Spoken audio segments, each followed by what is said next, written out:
பாத்ரூமில் இருந்து வெளியே வந்த சம்யுக்தா யோசனையில் அமர்ந்திருந்த தீரனை பார்த்து கொண்டே அங்கிருந்த கட்டிலில் எடுத்துக்கொண்டாள். அம்மா! சம்யுக்தா வீச்சென்று கத்திக்கொண்டு அப்படியே கீழே விழுந்து காலை பிடித்துக் கொண்டு அழுதாள். அவள் அழுவதை கேட்டு திடுக்கிட்டு போன தீரன் உடனே ஓடி சென்று என்ன என்று பதற காலை பிடித்துக் கொண்டு அமர்ந்திருந்தவளை பார்த்து குழம்பி போனான். சம்யுக்தாவின் காலை பார்த்தான். அங்கோ குமார் பெல்ட்டால் அடித்திருந்த இடத்திலேயே கட்டிலில் எடுத்துக்கொண்டு அதிலிருந்து ரத்தம் வடிந்து கொண்டே இருந்தது. சரி சரி அழாத. இதுக்கு டாக்டர் ஆயின்மெண்ட் கொடுத்திருக்காங்க. வந்து பெட்ல உட்காரு, நான் போட்டு விடுறேன். அவனது தோளை பிடித்துக் கொண்டு எழுந்தவளின் அருகாமையை ரசித்தான் தீரன். கட்டிலில் அமர்ந்த சம்யுக்தாவின் காலை நீட்டிவிட்டவன் அவள் கால் சட்டையை சற்று மேலே தூக்கிவிட்டான். வாழைத்தண்டு போல இருந்த அவளின் காலையே வருடி பார்த்து ரசித்தான் தீரன். அவள் அழும் குரல் கேட்டு சட்டென்று சுயநினைவு கொண்டான். ஆயின்மெண்டை எடுத்து அந்த காயத்தில் தடவிவிட அது பட்டதும் எரிச்சல் ஏற்பட அதில் அவனின் கையை இறுக்கி பிடித்துக் கொண்டாள் சம்யுக்தா. வேண்டாம் வேண்டாம் ப்ளீஸ், ரொம்ப எரியுது, வேண்டாம் ப்ளீஸ். அவள் அவனின் கையை தட்டிவிட முயற்சி செய்ய அவளின் இரு கைகளையும் தன் ஒரு கையில் சிறை செய்த தீரனின் முகத்திற்கு நேரே அவளின் வெளிரிய முகம் தெரிய அதில் நிலை தடுமாறிய தீரன் அவளின் இதழோடு சரணடைந்து விட்டான். சம்யுக்தாவின் கைகளோடு அவளின் இதழ்களையும் சேர்த்து சிறை செய்த தீரனுக்கு உடலில் ரசாயன மாற்றங்கள் வேகமாக நடந்து கொண்டிருந்தது. மூச்சு விடக்கூட முடியாமல் தவித்தவளை தன்னோடு இன்னும் இறுக்கி அணைத்து முத்தமிட்டான் தீரன். தீரனின் ஆழமான முத்தத்தில் இருவருக்குமே தன்னிலை மறந்துதான் போனது. தீரன் அவளின் ஆடையை அவிழ்த்துக் கொண்டிருக்க அவனின் கழுத்தை கோர்த்து பிடித்துக்கொண்டு சம்யுக்தா தீரனின் இதழை சுவைக்க தொடங்கிய நேரம் கதவை திறந்து கொண்டு வந்தார் ராதா. இவர்களின் முத்த காட்சியை கண்டதும் பதறி போனவள் கையில் வைத்திருந்த சாப்பாட்டு தட்டை கீழே போட்டு உடைத்து விட்டார். இருவரும் திடுக்கிட்டு போய் விலகிவிட்டு யார் என்று திரும்பி பார்த்தனர். அங்கு ராதா பதற்றத்துடன் நின்று கொண்டிருந்தாள். மன்னிச்சிடுங்க சார், நான் தெரியாம வந்துட்டேன்.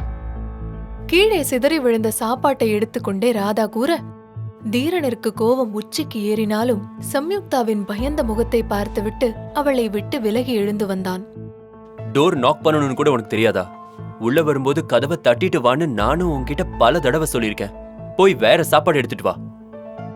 சம்யுக்தாவின் ஆடை அவிழ்ந்து அலங்கோலமாக இருப்பதை இப்போதுதான் பார்த்தான் தீரன். ட்ரெஸ் சேஞ்ச் பண்ணிக்கோ. தன் மேல் சட்டை ஒன்றை அலமாரியிலிருந்து எடுத்து அவளிடம் வீச அவளும் அதை எடுத்து வைத்துக் கொண்டாள். சட்டையை எடுத்துக்கொண்டு எழுந்த சம்யுக்தாவை கவனித்தான் தீரன். ஹேய், சட்டை எடுத்துட்டு எங்க போற? பாத்ரூம்ல மாத்திட்டு வர. ஏன் இங்கெல்லாம் மாத்த மாட்டீங்களா மேடம்? நீங்க தான் இங்க இருக்கீங்களே, நான் எப்படி ட்ரெஸ் சேஞ்ச் பண்றது? இதுல மட்டும் எல்லாரும் கரெக்டா இருங்கடி. இவ்ளோ நேரம் வரைக்கும் அப்படியே பொம்மை மாதிரி இருந்த, இப்ப ட்ரெஸ் மாத்தணும்னு சவுண்ட் ஜாஸ்தியா இருக்கு. தீரன் கிண்டலாக கூற அவனை பார்த்து சிரித்தாள் சம்யுக்தா. அவளின் சிரிப்பில் என்ன இருந்ததோ, ஆனால் தீரன் அவளின் சிரிப்பிற்கு அடிமையாகித்தான் போனான். அவள் சிரிப்பிற்காக என்ன வேண்டுமானாலும் செய்யலாம் என்ற முடிவுக்கே வந்துவிட்டான் தீரன்.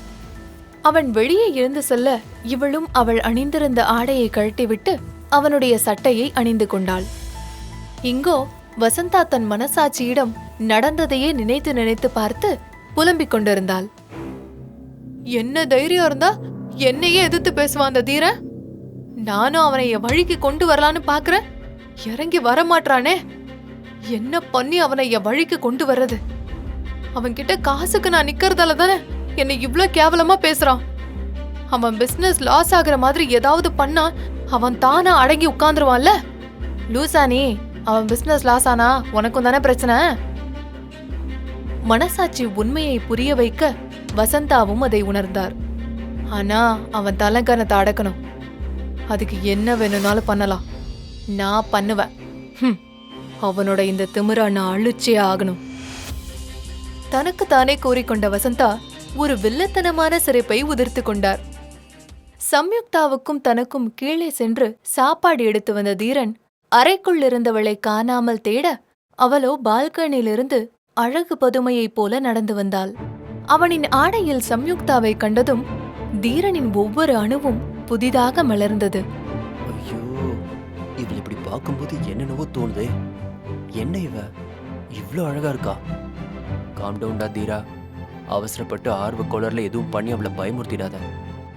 மனதுக்குள் கூறிக்கொண்டே வந்து சாப்பாடு தட்டை அவளிடம் நீட்டினான். அதை வாங்கிக் கொண்டவள் தேங்க்ஸ். இத்தனை நேரம் அவள் ஒரு சிட்டி ரோபோ என்று நினைத்துக் கொண்டிருந்தவனுக்கு தற்போது அவள் சிரித்த முகமாக பேசுவது சற்றே மன அமைதியை கொடுத்தது. என்ன சொன்னீங்க மேடம்? தேங்க்ஸ். ஓ, உனக்கு இவ்ளோ நார்மலா பேச தெரியும்னு இன்னைக்கு தான் எனக்கு தெரியும். சரி சரி, சாப்பிடு. நான் இன்னைக்கு இங்க இருக்கிறதால பக்கத்துல இருந்து சாப்பிட சொல்றேன். நாளையில இருந்து நீயே தினமும் கரெக்டா சாப்பிடணும், ஓகே? அவளின் தலையை பிடித்து ஆட்ட அவளும் லேசாக சிரித்துக்கொண்டே தலையை ஆட்டிவிட்டு தீரன் கொடுத்த உணவை உண்ணத் தொடங்கினாள். இரவு உறங்க செல்லும் நேரம் தீரன் அவளை அந்த அறையில் படுக்கச் சொன்னான். நல்லா ரெஸ்ட் எடு. நானும் போய் தூங்குறேன். Good night. உடலை வளைத்து நெட்டி முறித்துக் கொண்டிருந்தவனின் கைகளை பிடித்துக் கொண்டவள் பாவமாக அவனை பார்த்தாள். ஹேய், என்னாச்சு? ஏன் இப்படி பாக்குற? நீங்களும் இங்கேயே என் கூட தூங்க மாட்டீங்களா? எனக்கு தனியா தூங்க பயமா இருக்கு. அவனின் கைகளை இறுக்கி பிடித்தவாறே கூறினாள்.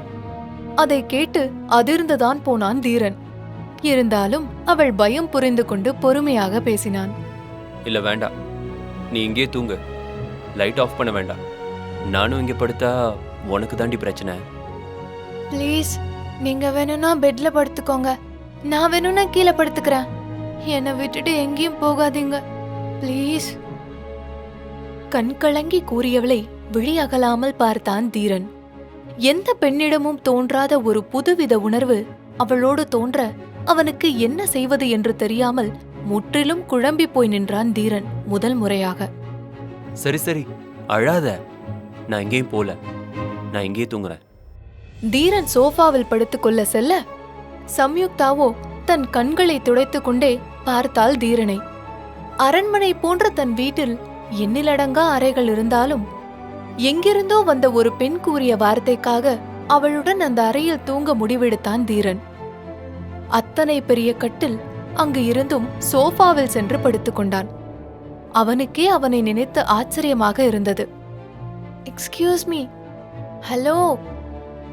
அவளது குரல் கேட்டு நிமிர்ந்து பார்த்தான் தீரன். நீங்க இங்க வந்து படுத்துக்கோங்க. எனக்கு இதுல படுத்த தூக்கம் வராது. நான் கீழே படுத்துக்கிறேன். போர்வையெல்லாம் சுருட்டிக்கொண்டு தரையில் படுக்கையிட்டுக் கொண்டாள். தீரனும் அவளை எவ்வளவு சமாதானம் செய்தும் அவள் அவனின் வழிக்கு வருவது போல் தெரியவில்லை. ஆதலால் அவளின் வழிக்கே சென்று கட்டிலில் அவன் படுத்துக்கொள்ள தரையில் படுத்துக் கொண்டாள் சம்யுக்தா. மறுநாள் காலை பொழுது விடிந்தது. கண் விழித்து பார்த்த தீரனுக்கு காலையிலேயே இன்ப அதிர்ச்சி ஒன்றை பரிசாக அளித்தாள் சம்யுக்தா. அவனை அணைத்துக் கொண்டு அவனின் கையில் தலை வைத்துக் கொண்டு சிறு குழந்தை போல உறங்கிக் கொண்டிருந்தவளை பார்த்த தீரனிற்கு எதுவும் புரியவில்லை என்றாலும் அவள் அருகாமையை அவனால் ரசிக்காமல் இருக்க முடியவில்லை. வாழ்வில் இத்தனை அழகான ஒரு காலை பொழுதை தீரன் இதுவரை அனுபவித்ததே இல்லை என்பது அவனுக்கு மட்டுமே அறிந்த உண்மை. தன்னை மறந்து அவளை ரசித்துக் கொண்டிருந்தவன் நேரமாவதை உணர்ந்து மனமே இல்லாமல் எழுந்து தன் அறைக்கு சென்று குளித்து முடித்து தயாராகினான். சம்யுக்தா எழுந்து குளிக்கப் போகும்போது மீண்டும் தன்னுடைய உடை ஒன்றையே அவளிடம் கொடுத்து அவளை உடுத்திக் கொள்ள சொன்னான். பிறகு அவளுடன் காலை உணவையும் முடித்துக்கொண்டு அவளை பத்திரமாக இருக்க சொல்லிவிட்டு தன் காரில் ஏறி அமர்ந்து அலுவலகம் நோக்கி சென்றான் தீரன்.